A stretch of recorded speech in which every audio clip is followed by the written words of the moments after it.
Good morning, and thank you for joining us today for Progressive's first quarter investor event. I am Doug Constantine, Director of Investor Relations, and I will be moderator for today's event. The company will not make detailed comments related to its results in addition to those provided in its annual report on Form 10-K, quarterly reports on Form 10-Q, and the letter to shareholders, which have been posted to the company's website.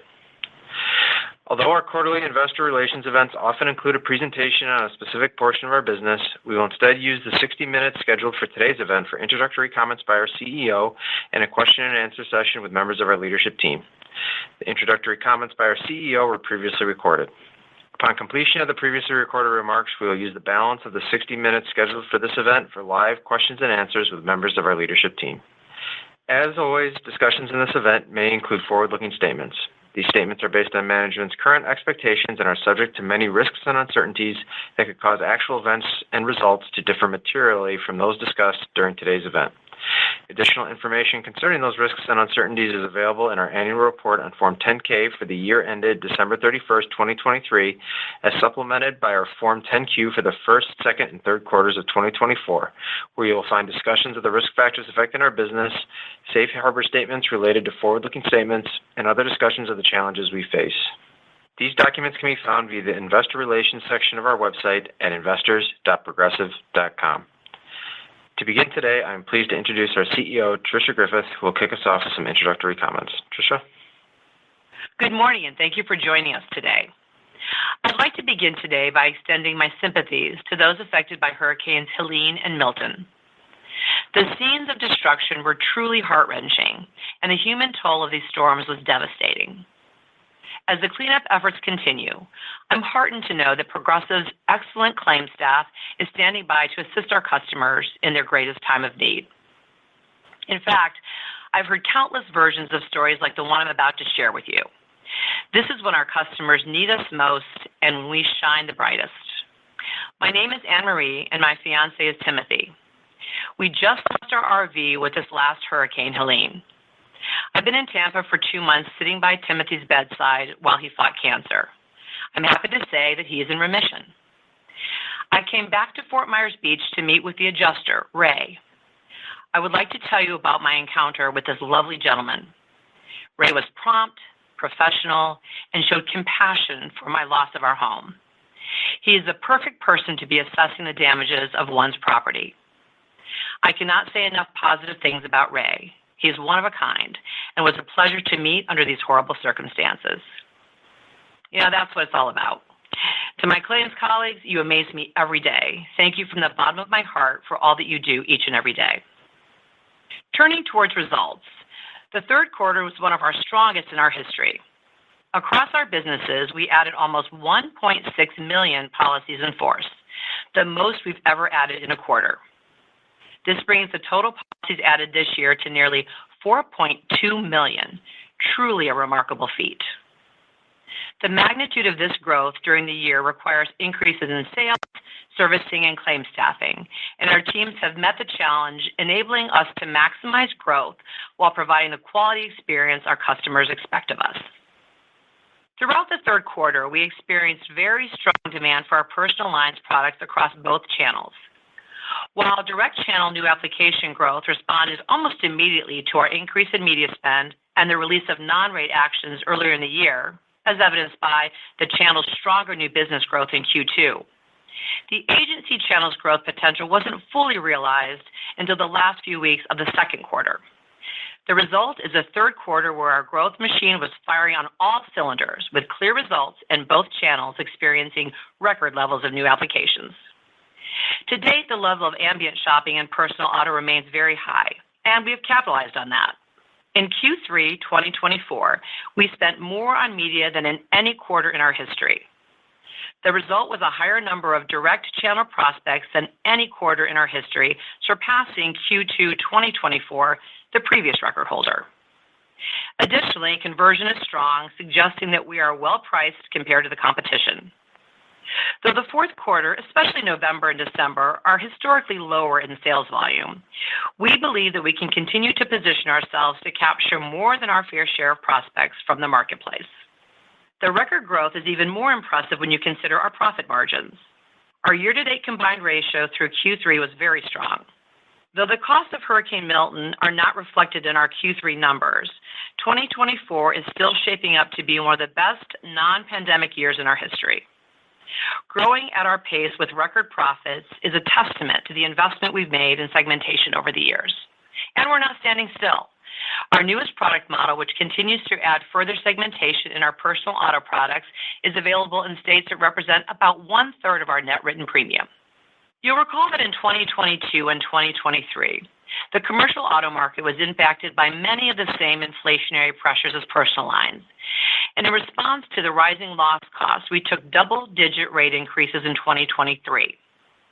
In Q3 2024, we reported our third straight quarter of quarter-over-quarter improvement in our loss and LAE ratio for commercial lines.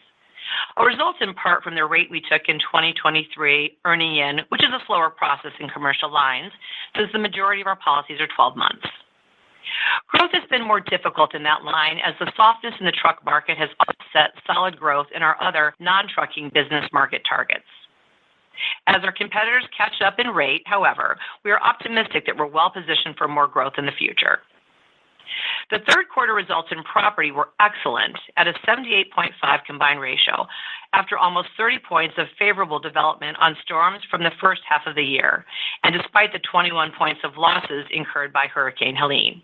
However, 2 hurricanes striking Florida only a week apart underscores our need to risk adjust our property business. Our efforts here are evident with Q3 PIF growth in what we consider to be less volatile weather-related states of 19% compared to a decrease of 9% in the volatile weather states. Risk adjustment has been and will be a years-long effort, but we are making progress. As always, our goal is to have all of our reporting segments meet their profitability targets, and we continue to make headway in our property business with improved segmentation in our 5.0 product model and adjustments to our underwriting appetite. Ultimately, when I look across our results today, I see a huge amount of opportunity. While we can't know exactly what the future holds or what the market will bring, I believe that we are in a good position to be flexible and to react to whatever comes our way. The actions we take today are what position us for what we achieve next year, and I firmly believe that we are in a good position headed into 2025. While there will undoubtedly be challenges, I'm already looking forward to what I anticipate will be a great fourth quarter and a strong 2025. Thank you again, and I will now take your questions. This concludes the previously recorded portion of today's event. We now have members of our management team available live to answer questions. Questions can only be submitted over the phone by pressing star 1 on your keypad.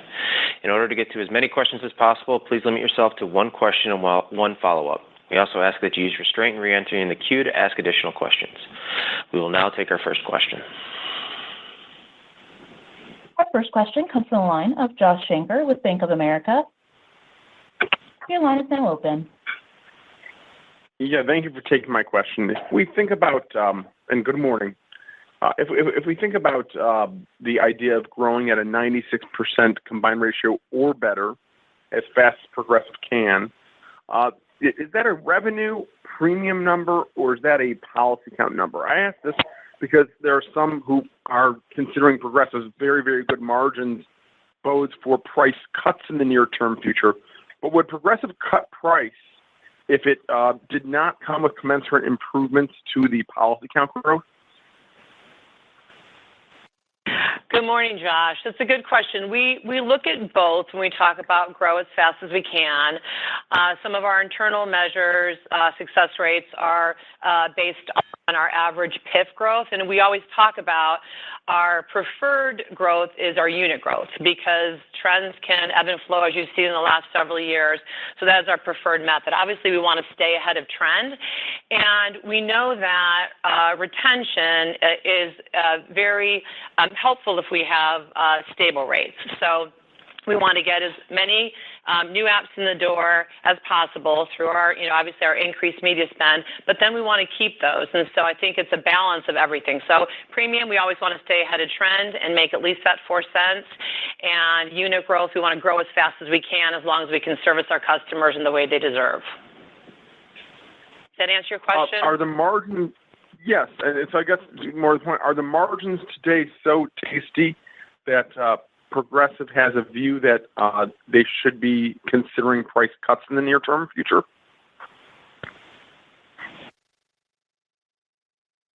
Well, you know what? The price cuts, we will watch trend carefully. So, like we said in the queue, we did about 9 states of some price cuts, but we also had states that went up a little bit. So I think what I've talked about in the past is really, we want to use, in the current margins we have, we want to use that to propel growth. So that will be the continued sort of march towards using our media spend to continue to have that organic growth. But we will see states and channels and products where we have to increase rates a little bit as well. We go back to that small bites of the apple where we just want to stay ahead of it and have those rates stable. But we believe we're really well positioned to continue to grow. Thank you very much. Thanks, Josh. Thank you for your questions. Our next question comes from the line of Bob Huang with Morgan Stanley. Your line is now open. Hey, good morning. Maybe just a follow-up on that, but more on the competitive environment perspective. As we think about your ad spending and as we think about your advantages in pricing or competitiveness in pricing, but if competition were to intensify in 2025 and going forward, how effective do you feel the ad spending and then the pricing side will be? Like, should we expect that the incremental ad spend, but the effectiveness of the ad spend maybe will come down a little bit? Like, curious your view on this. Yeah, I mean, I think, competitors have taken this time to get their rates on the street, and we see people coming back a little bit, not as quickly as we did, obviously, on the media side. We'll always look at media from an efficiency perspective, and we'll want, if our cost per sale is still favorable to our targeted acquisition costs, we'll continue to spend, to make sure that we get more customers and convert more customers. I think, really how we feel right now with our current margins and where we're at, we're going to continue to push on media and push on growth. And we just feel like we're really well positioned because and we believe we're still in a hard market, consumers continue to shop, we're going to have those stable rates. And in addition, we've been spending, and this is a little bit further afield, but we've been spending money on not just, getting business in the door, but some delayed response ads. So I don't know if you notice, I'm sure you do, either in my comments or my letters, I talk a lot about our culture and our people and who we are. And I don't know that enough people, consumers and customers and our communities know sort of our purpose, that we exist to help people move forward and live fully. And we've recently put out some ads we call our Purpose Anthem to talk about progress. And progress isn't overnight. You should look up purpose on a page of Progressive in Google, and you'll kind of see all the things we're doing. And so you're going to be seeing some ads with that are a little bit more of a delayed response, but a response we believe will be nicely balanced with sort of who we are as a company that you want to be involved with. So we're excited about our growth. We love competition. Yeah, I think competition will continue to have the right rates and show up in media, but we're prepared. But also, just in response to both those questions, that's very helpful.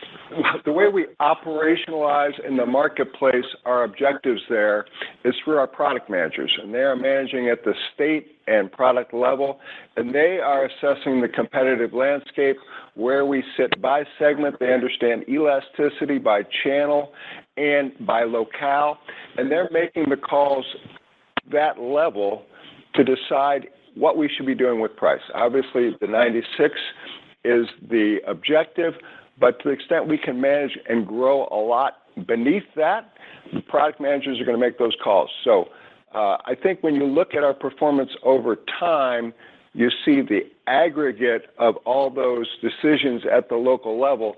So I think that I understand the questions, but I think understanding how we operationalize that in the marketplace is really important to understand our model.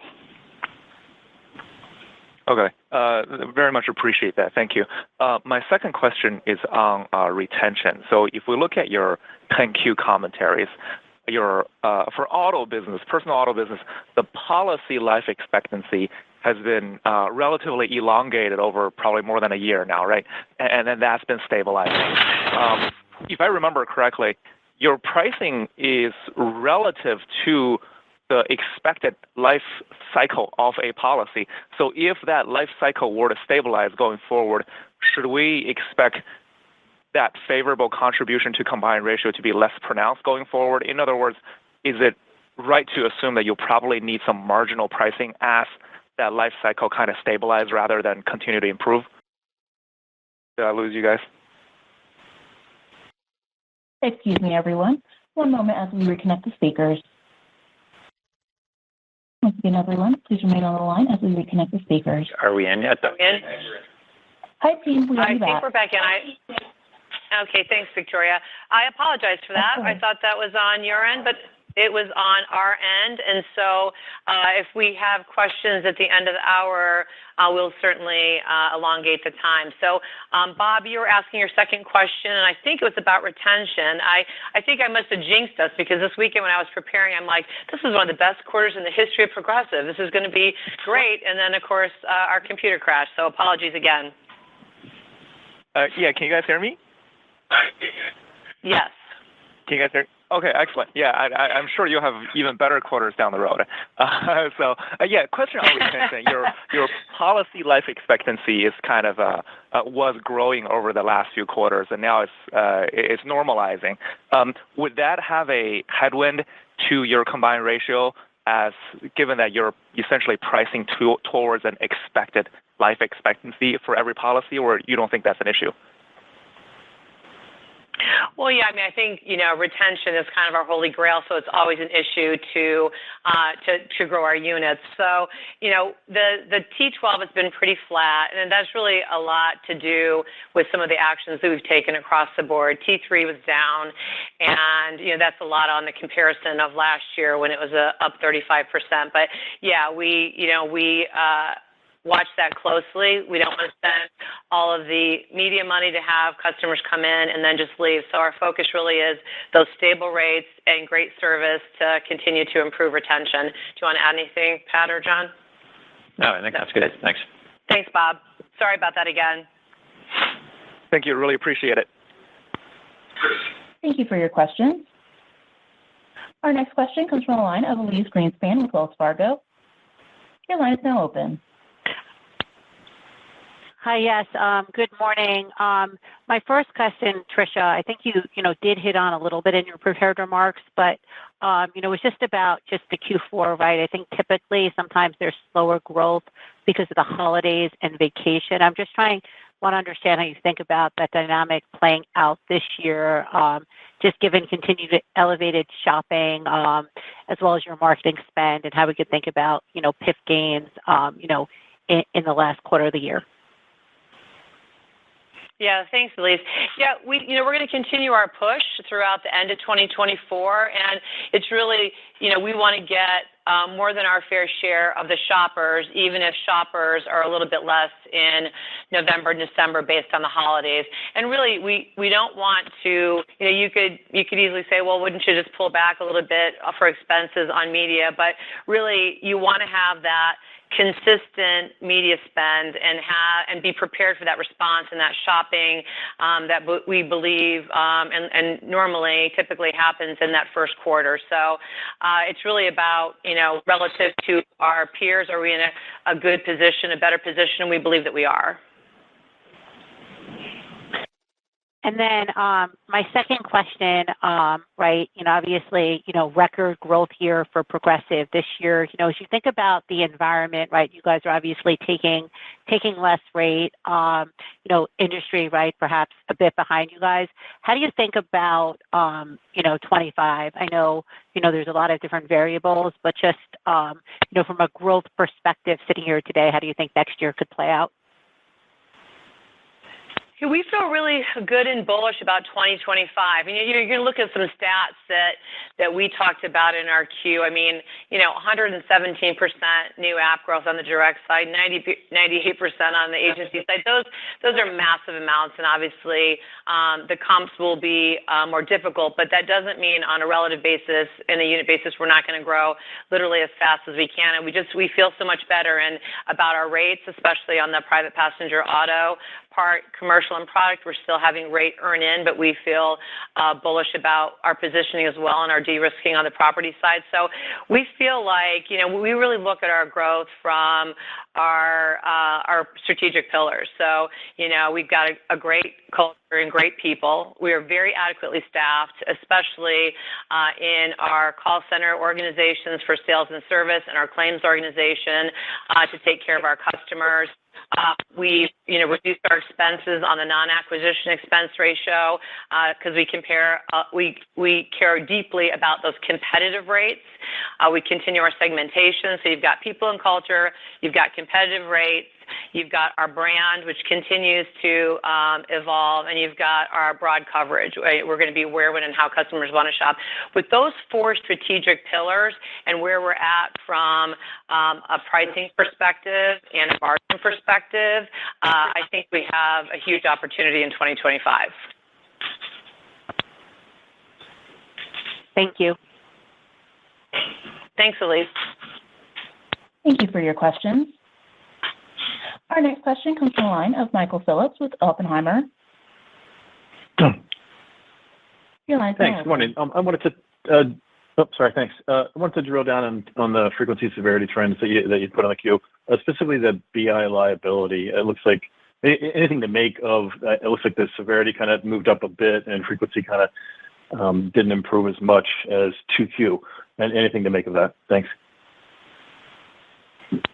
Yeah, from a BI perspective, it's a little bit higher some of the other line coverage. Mostly that is in higher large losses and more soft tissue injuries where there are attorney repped. So that ends up usually being more expensive. And I'm sure you're reading a lot on social inflation, and we have seen across the industry some pretty elevated jury verdicts that we believe are pretty egregious. So we're always keeping our eye on that. And bodily injury trends are less of a step function than were what happened with like used car prices, where there was just sort of a confluence of events in terms of shortages of chips and all the things that came into play when car prices were risen. When you look at the history of BI trend, it sort of continues to move up based on attorney representation, based on medical bills, et cetera. So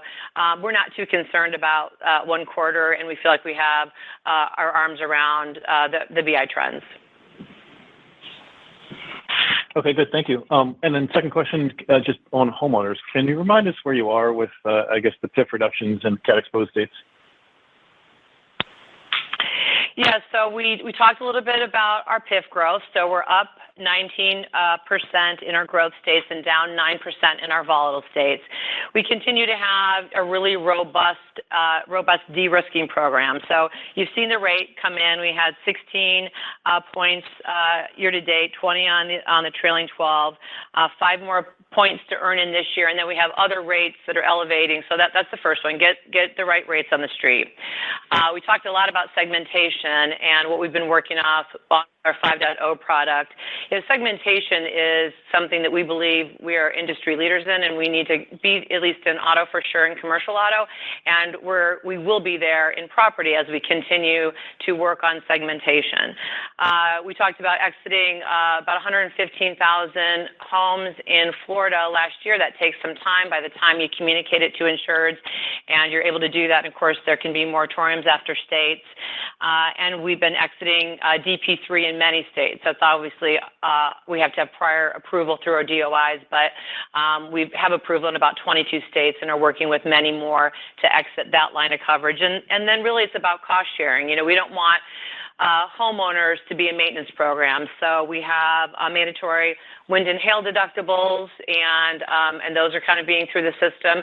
And then lastly, just conversations with our agents on putting high quality business and high quality bundled business, which is usually preferred and owner occupied homes on the Progressive balance sheet. So we've got it's a multi-tiered plan. We knew it would take a while. We signaled this a while ago, but I feel very good about where we're at. But clearly, having 2 huge hurricanes less than a week apart really elevates what our plan has been for a while and what will be in the future. Okay, thank you very much. Appreciate it. Thanks, Michael. Thank you for your questions. Our next question comes from the line of Gregory Peters with Raymond James. Your line is now open. Good morning, everyone. I know you've mentioned trying to leverage your agent compensation program to reward profitable business. Maybe you can spend a minute and just give us a snapshot if you've changed how you're rewarding your agents and how they're helping you underwrite new business that comes in the door. Yeah, I'll let Pat give more color than I will, but we're constantly evolving our agents, and we have agents that are more specialized. It's preferred bundling. We have our platinum agents. We have agents that have typically been more on SAMs, maybe some mom and pops, but we constantly evolve our compensation to make sure that we put high quality business on the books, but also reward those agents for that business. Pat, do you want to give any more color on that? Sure. We have an aligned national commission structure that we have in place for either our property agents, so those with the full suite of products, or those without access to our property products. And those matrices are designed to reward higher quality business and greater volume of business. And over time, what we see is agents respond well to understanding what the targets are, understanding how the framework works, and understanding how their behaviors and the actions allocating different business to Progressive can result in better compensation for their agencies. Now, Tricia mentioned on the quality side of things, as we pivot and start to invest more to turn the property business around, there are tactics within the agency channel that will ensure that agents know they have to be bundling business with us. They have to write with our underwriting guidelines in mind, and we measure that through underwriting cancel rates. And they have to produce a certain amount of volume to retain their property appointment with us. And we think those three, in combination with a very clear, transparent national compensation plan, agents understand what we're offering, how we fit in their agencies, and ultimately how we can mutually benefit by producing high quality, profitable business. Makes sense. For my follow-up question, in your letter, Tricia, you said you have nearly 4.2 million more policies in force than you did at the end of last year. In response to some of the questions in your prepared remarks, you talked about how you're fully staffed. Maybe you can, give us a sense of how you're keeping fully staffed with such tremendous growth in a macro environment. It seems full employment, and maybe segue.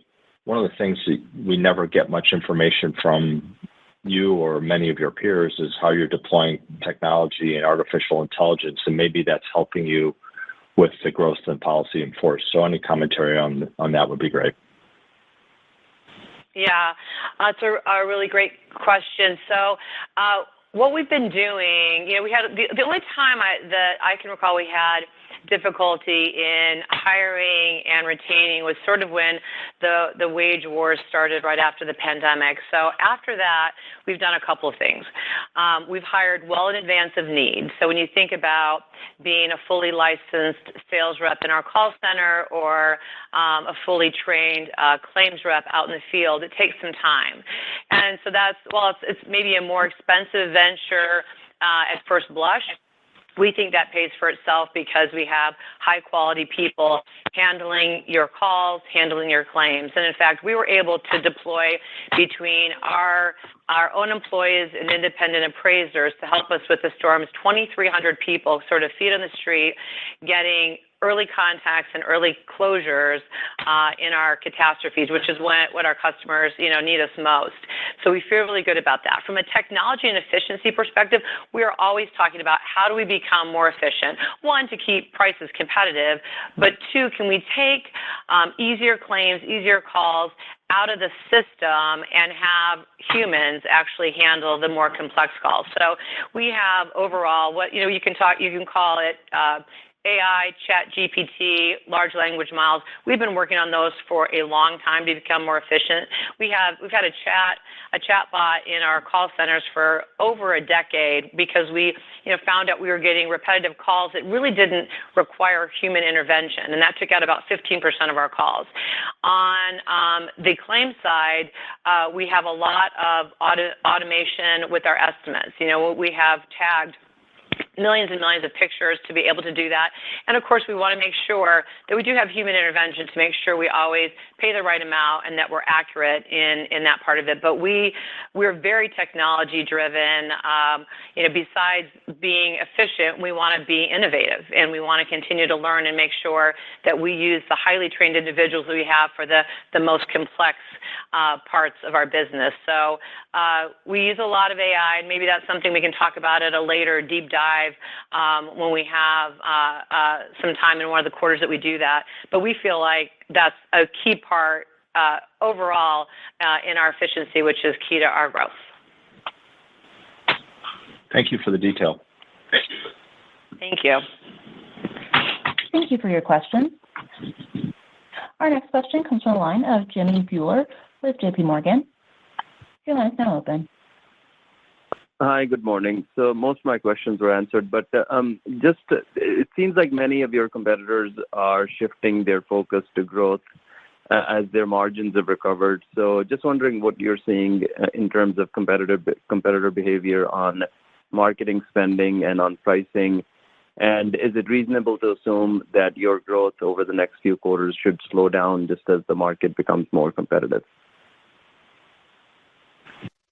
Yeah, I think, like I said before, our competitors, what I would say is we got out ahead of the game. We saw what we needed. We knew that would be, frustrating because we had to raise rates so significantly to keep up with trend. We did that quickly, and our plan was that would allow us to be in a position to grow, and it certainly has paid off.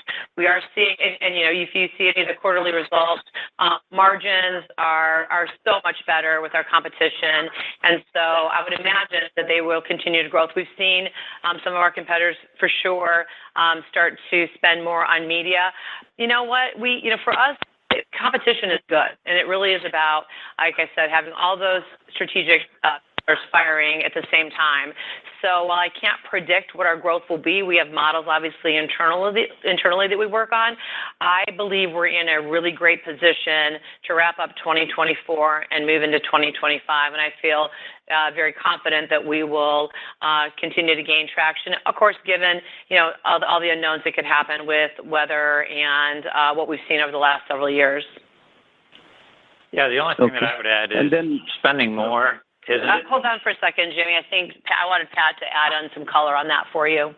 The only thing I would add is that segmentation matters. So spending more isn't necessarily going to drive the outcome folks desire. It's spending it smartly and understanding the lifetime value of the customer and the media that we use to reach those customers. So we think given our scale and given the analytics we have in place, we are creating segmentation in the media world like we have in the product segmentation space. And that segmentation enables us to understand where to spend more efficiently based on who we're able to acquire. And it's not just about spending more overall, it's spending it in the right places. Additionally, I think when you see what we do on the product segmentation side, we do think that, creating adverse selection for our competitors through matching rate to risk more precisely does inflate their trend different than ours over time. And that synthetic trend, we think, requires them over time to potentially have to adjust rates differently than we have. So we're pretty confident that at this point, we are efficient in our spend. And as Tricia mentioned, we monitor it extremely closely and will adjust as needed over time. But we play our game and we manage to our economics and they look good at this point. Thanks. And it seems like obviously there's been a lot of talk about social inflation in commercial lines. Can you just talk about what you're seeing in terms of long-term trends in personal auto as it relates to litigation, attorney rep rates, and stuff? Yeah, attorney rep rates, have risen over the years. Again, not as that function they've risen. You can probably tell just by, advertising from that perspective. Medical trends, as you know, from just, medical insurance have continued to go up. So it has been, it's continued to trend upward. We priced for that. And some of the social inflation, like I said, with some egregious verdicts in the industry are always, troublesome because it ends up, consumers have to pay for that.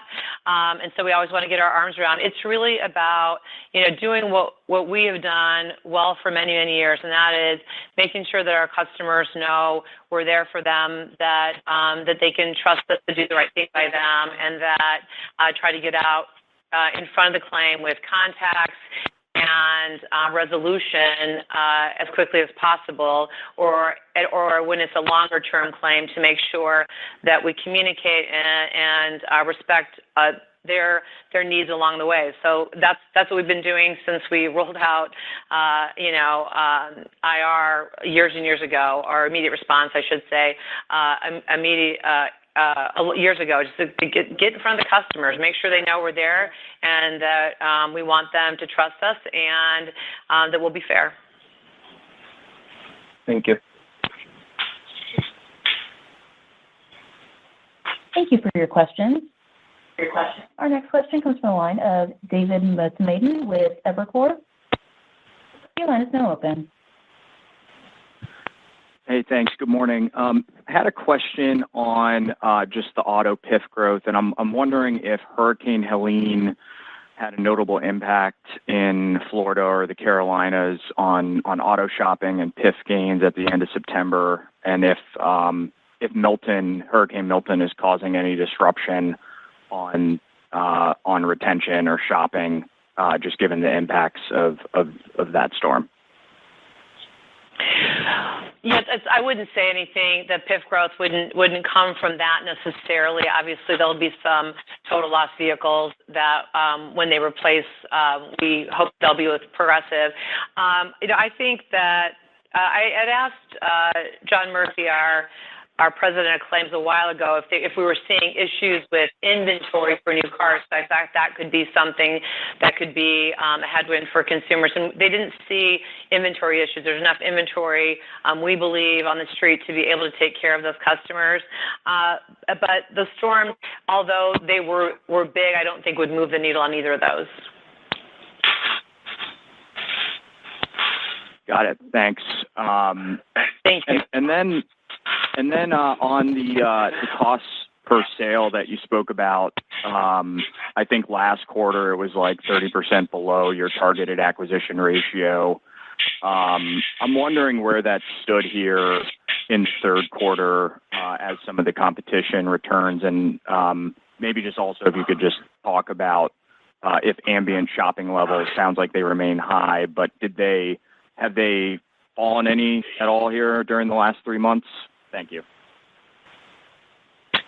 Yeah, I'm going to try to answer that. You were breaking up a little bit. I'm going to assume that's on our side. I would say, we continue to see elevated shopping, continue to see a hard market, and so we're going to, leverage that. And again, I talked a little bit in an earlier answer on, we've got our sort of direct response, which we see right away with our highest NP6, which are new prospects, which of course we equate to the apps that are such high growth on both the direct and agency side, but then also some delayed response.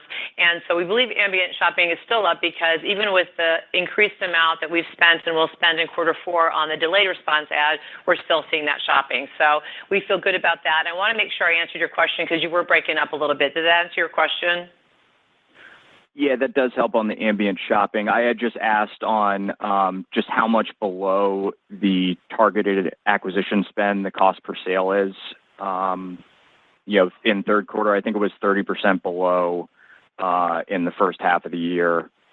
Is that still pretty far below, your target?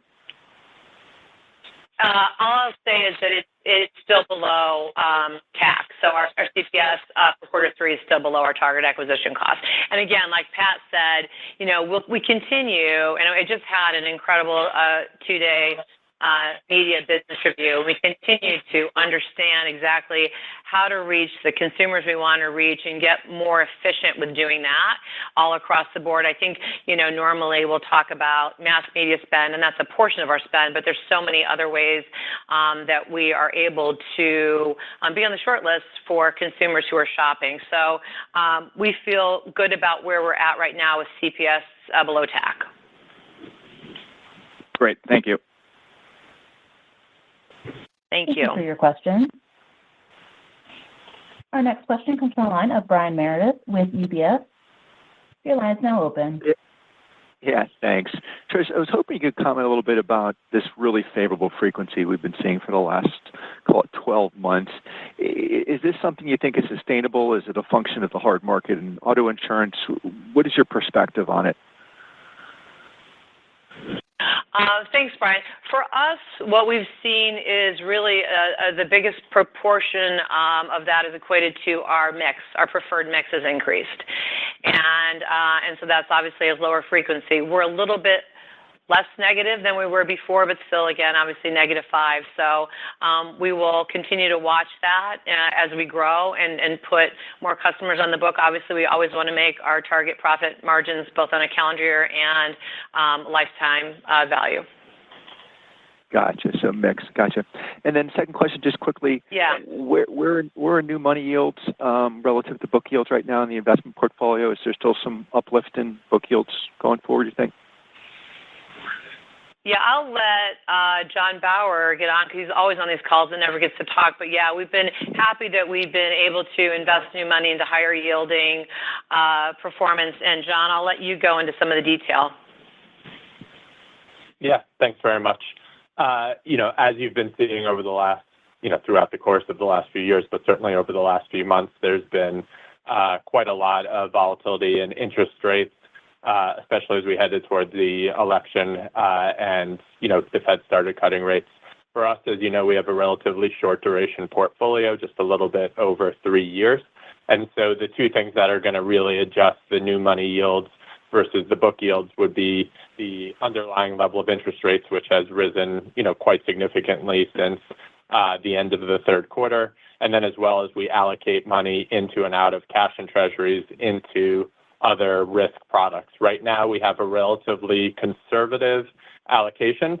And so if we were to shift that, that would increase book yields over time. But obviously, the underlying movement in interest rates will likely increase prospective book yields if they were to maintain around this level. But I would just want to point out that for Progressive, the driving force in our investment strategy is a total rate of return strategy. So the book yield is an output of the decisions we make. But for us, we're really looking to drive the strongest total return over the longer term. Does that answer your question? Yeah, that does. That's terrific. Thank you. Thank you for your question. Our next question comes from the line of Meyer Shields with KBW. Your line is now open. Great.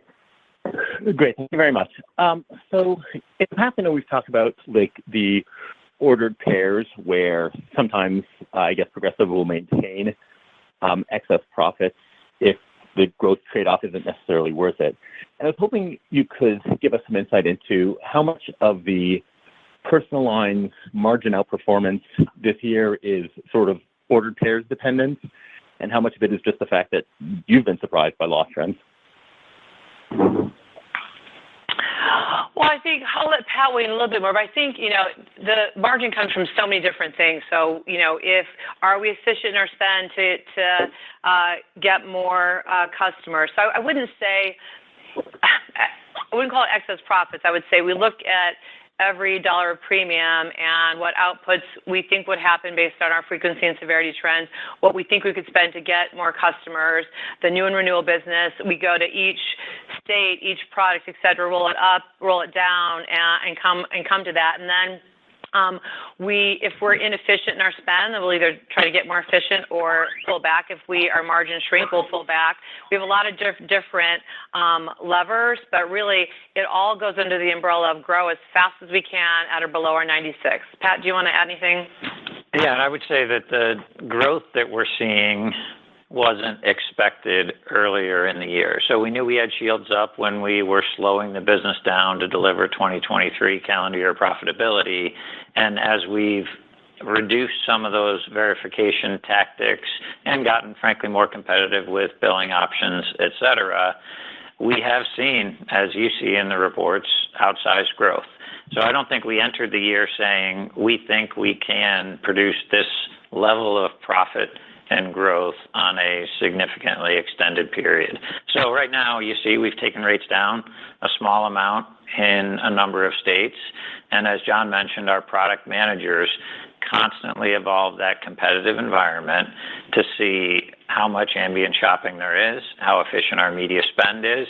And as we come into kind of the slower shopping period of the year, we'll be monitoring our spend and our rate level to make sure we can grow as fast as our staffing levels and service levels enable us to. So we've got some really high comps coming into next year and feel great about how we're closing out this year. But I think the growth is the piece of the ordered pair that was outperforming this year, and it wasn't certainly in our plan at the outset to be able to capture as much growth as we have. But with competitors raising rates and restricting access to new business, your media becomes really efficient when there's not a lot of people competing for the clicks or in market with competitive rates for the shoppers. Yeah, and what I would add on that as well and we talked about this a little bit when we had our media deep dive a quarter or so ago. We are so flexible with our media spend, and the last couple of years, unfortunately, we've had to pull back because of margins. This year, Pat and his team have come to me to increase media on several occasions, and being able to be that nimble to do that and not say, okay, we have a budget at the beginning of the year, which we do. We set a budget for a year, what we think will happen, but having that flexibility and turning things on and off pretty quickly to sort of open up or close a spigot has been key this year to open up the spigot. Okay, that's very helpful, very detailed. Thank you. Can you give us an insight into, I know there's obviously this ongoing regional mix shift in property. What are the other steps that are appropriate to get that line targeted combined ratios? Well, I think it's definitely the rate increases we've been taking. I think it's the geographic mix. It is absolutely the segmentation that will continue to deepen. It's the cost sharing with customers, like I said, with wind and hail deductibles, and it's our agency actions, making sure we have solid owner-occupied homes on the book that are bundled. So it's not one thing. It's all the things that I talked about before, and it's just one of those things that takes time, and we watch it very closely, and we have a whole team of people that are constantly monitoring where we should be, where we should slow down. But it's just a plethora of things to get it right in, and I have confidence that we will. Okay, great. Thank you so much. Thank you, Mayor. Thanks. Thank you for your question. Our next question comes from the line of Mike Zaremski with BMO. Your line is now open. Hey, great. Good morning. As a follow-up to, I think it was Brian's question about frequency, the curve being, your frequency even better than its historical relationship to the industry. You talked about the mix towards preferred helping. I'm just curious, is there a partial offset longer term? Should just the preferred customer have a different or higher severity inflation trend line than the average of the book? I don't think there's anything huge in that. I think, the preferred customers could have more products. Obviously, it's a rate to risk that we're looking at. It could be stickier with other products that come with us. And really, frequency has been trending down for the last 50 or 60 years. I'm not sure what stable frequency means because it's been so oddly volatile over the last 4 years. But, and also, we do want to write any business that we can. Sam's, Diane's, Wrights, Robinson's, as long as we reach our target profit margins. So we're fully open for business for any consumer as long as we can make that target profit margins. Thanks, Mike. Okay, got it. And as my follow-up is switching gears to the competitive environment. So if we think about your average peer, they sell a lot more home insurance than Progressive does, and they bundle a lot of that with auto. And I know you guys are obviously increasing your share on home and bundles, but still, I think it's much smaller than your average competitor or some of your larger competitors. So I'm curious. So given home insurance is still a hard market and will be for the foreseeable future, is that dynamic causing any of your peers the need to increase the bundle pricing, more so than you all are, which is kind of helping the competitive environment for you all to gain customers? If that was my question, if you follow it. Yeah, I'll let Pat add in. I mean, I think it's hard because different competitors do it differently. Some are growing and have property but not on their own paper. Some of our competitors have sort of de-risked before us, and are in a position then to grow, but not necessarily in the places that have the volatile weather. And some are bundled, a lot when you look at captive agencies are really sticky because they're bundled for a long time. That eventually, that's where we want to be able to be, whether the home is on our paper or on the sort of stable group of carriers we work with. We want to make sure that broad coverage, just be where, when, and how customers want to shop. And that's why we developed, we obviously want to bundle more, but that bundle has to be profitable. And but we want to make sure that we can, when people call in, give them what they need, whether it's with our Home Quote Explorer, our Auto Quote Explorer, or our Business Quote Explorer.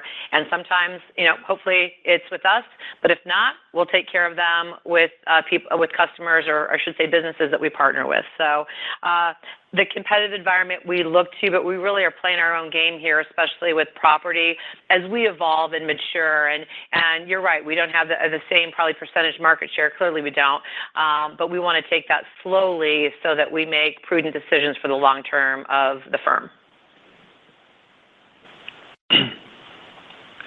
That appears to have been our final question, and so that concludes our event. Again, we apologize for the technical difficulties. Victoria, I will hand the call back over to you for the closing scripts. That concludes the Progressive Corporation's third quarter investor event. Information about a replay of the event will be available on the investor relations section of Progressive's website for the next year. You may now disconnect your line.